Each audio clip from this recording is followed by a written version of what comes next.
Israel और Hamas के बीच जारी जंग का आज 29वां दिन। शुक्रवार को लेबनान के आतंकी संगठन हिजबुल्लाह के सरगना हसन नसरल्लाह ने इजरायल और अमेरिका को तबाही की सीधी धमकी दी। और इजरायल के प्रधानमंत्री बेंजामिन नेतन्याहू ने टीवी पर देश को संबोधित किया और इस धमकी का जवाब दिया। भारत और श्रीलंका के बीच लंबे समय से चले आ रहे बौद्ध संबंधों को मजबूत करने के लिए श्रीलंका को $1.5 करोड़ का ऐतिहासिक अनुदान देने का ऐलान किया है। श्रीलंका की 3 दिवसीय यात्रा के दौरान राष्ट्रपति रानिल विक्रमसिंघे और वित्त मंत्री निर्मला सीतारमण की मौजूदगी में कोलंबो के राष्ट्रपति भवन में अनुदान पर द्विपक्षीय समझौते पर हस्ताक्षर हुए। दिल्ली एनसीआर इस वक्त भीषण वायु प्रदूषण की चपेट में है। मौसम के हालात और भी ज्यादा बिगाड़ने वाले हैं और स्थिति और भी ज्यादा गंभीर हो चली है। दिल्ली में एयर क्वालिटी इंडेक्स 450 से ऊपर जा चुका है, जो कि गंभीर श्रेणी में आता है। इस बीच भारत मौसम विज्ञान विभाग के मुताबिक दिल्ली में हल्का कोहरा देखा जा सकता है। स्मॉग टावर को लेकर भाजपा प्रदेश अध्यक्ष ने केजरीवाल पर बड़ा आरोप लगाया। दिल्ली में प्रदूषण को लेकर दिल्ली एनसीआर में इमरजेंसी घोषित कर दी गई है। वही बात की जाए तो दिल्ली में पॉल्यूशन का एयर क्वालिटी इंडेक्स 450 के पार है। भाजपा प्रदेश अध्यक्ष वीरेंद्र सचदेवा ने दिल्ली के मुख्यमंत्री केजरीवाल पर सवाल उठाया कि 20 करोड़ की लागत से जो स्मॉग मशीनें लाई गई उनका क्या हुआ। उत्तर प्रदेश के अलीगढ़ में एयर क्वालिटी इंडेक्स में गिरावट दर्ज की गई है। सुबह से शहर में धुंध देखी जा रही है। सीएमओ डॉक्टर नीरज त्यागी ने बताया कि प्रदूषण के कारण सांस संबंधी बीमारियों से ग्रसित लोगों को सावधानी बरतने की जरूरत है। सुबह और देर शाम के समय लोगों को घर से बाहर निकलने से बचना चाहिए।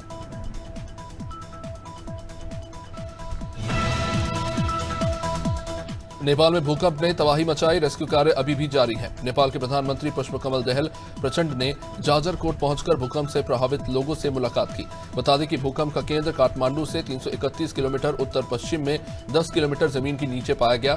जाजरकोट और रुकुम पश्चिम जिले में भूकंप का जबरदस्त असर देखने को मिला। भूकंप का असर भारत के भी कुछ क्षेत्रों में मिला है, जिनमें दिल्ली, नोएडा, गाजियाबाद से लेकर उत्तर प्रदेश, मध्य प्रदेश, राजस्थान, हरियाणा, पंजाब और बिहार के आसपास के कई जिले हैं। पटना में भी झटके महसूस किए गए हैं। भारत में भूकंप से अभी तक किसी भी तरह के जान माल के नुकसान की खबर नहीं है।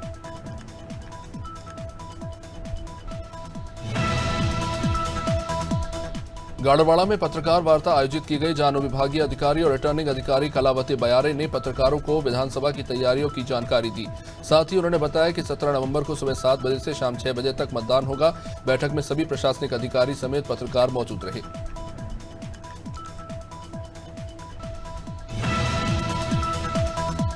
देहरादून में उत्तराखंड औद्यानिक परिषद प्रबंधन समिति की 7वीं बैठक हुई, जिसकी अध्यक्षता प्रदेश के कृषि मंत्री गणेश जोशी ने की।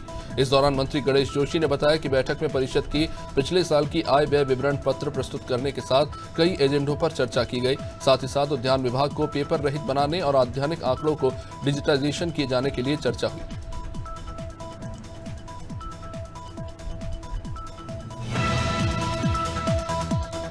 मंडला में जंगल में सड़क पर बैठकर खाना खाते दिखे केंद्रीय मंत्री कुलस्ते। चुनावी मौसम में केंद्रीय मंत्री के इस मिजाज की तारीफ हो रही है, चर्चा भी। सोशल मीडिया पर भी ये फोटो काफी वायरल हो रहा है। फोटो में केंद्रीय मंत्री अपने साथियों के साथ सड़क पर बैठकर खाना खा रहे हैं।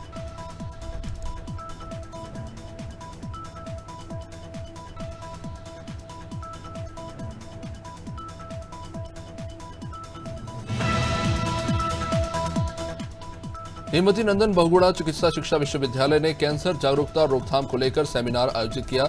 इसमें राज्यपाल गुरमीत सिंह शामिल हुए।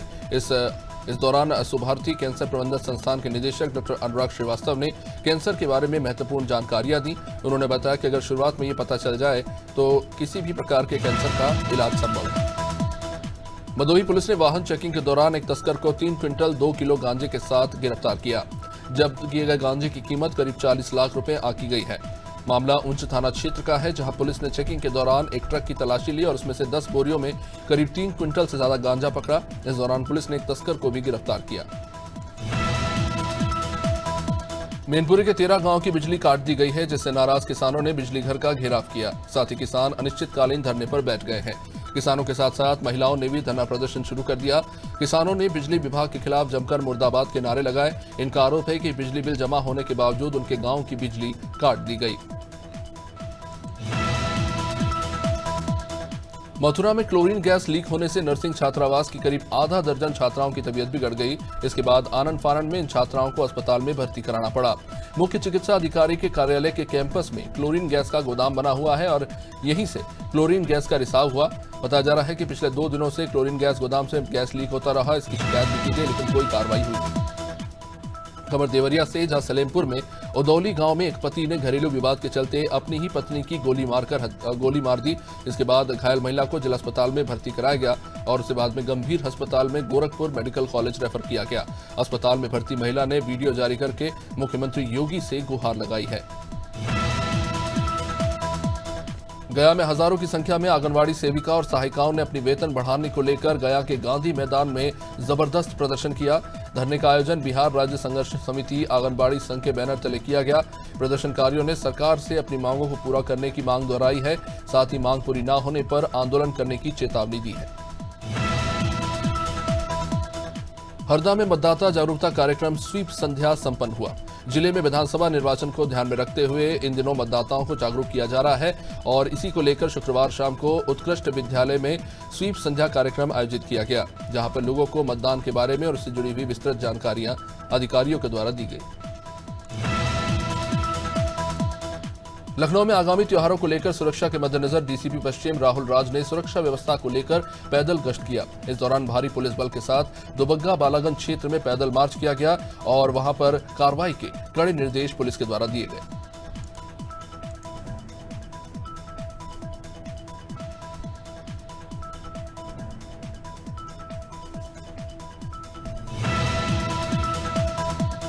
बांदा में सड़क किनारे लोगों को अज्ञात शव मिला। हालांकि पुलिस अभी तक ये पता नहीं लगा पाई है कि ये शव किसका है।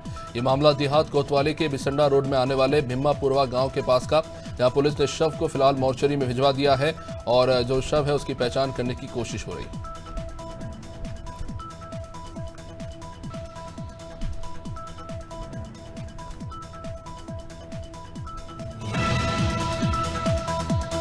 हापुड़ में किठौर रोड ग्राम टियाला में कुछ युवक कार से स्टंट करते नजर आए।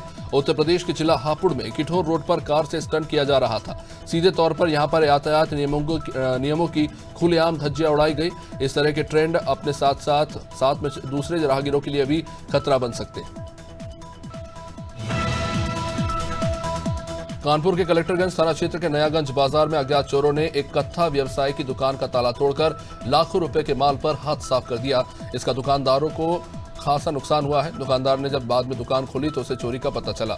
नयागंज बाजार स्थित नागेश्वर मंदिर के ठीक बगल में हरिकिशन मनमानी की कत्थे की दुकान थी, जिससे देर रात चोरी हुई।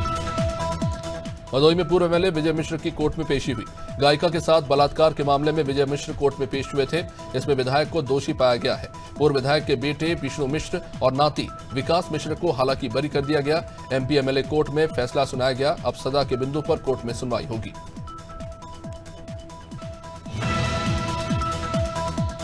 कानपुर के बाबूपुरवा में 8 साल की नाबालिग बच्ची के साथ दुष्कर्म का मामला सामने आया है। बच्ची के परिवार वालों ने आरोपी को पकड़कर जमकर पीटा। परिवार ने मामले की शिकायत पुलिस से की। पुलिस ने आरोपी को गिरफ्तार कर लिया है। घटना बाबूपुरवा थाना क्षेत्र इलाके की। इस मामले में पुलिस कार्रवाई में जुटी हुई है।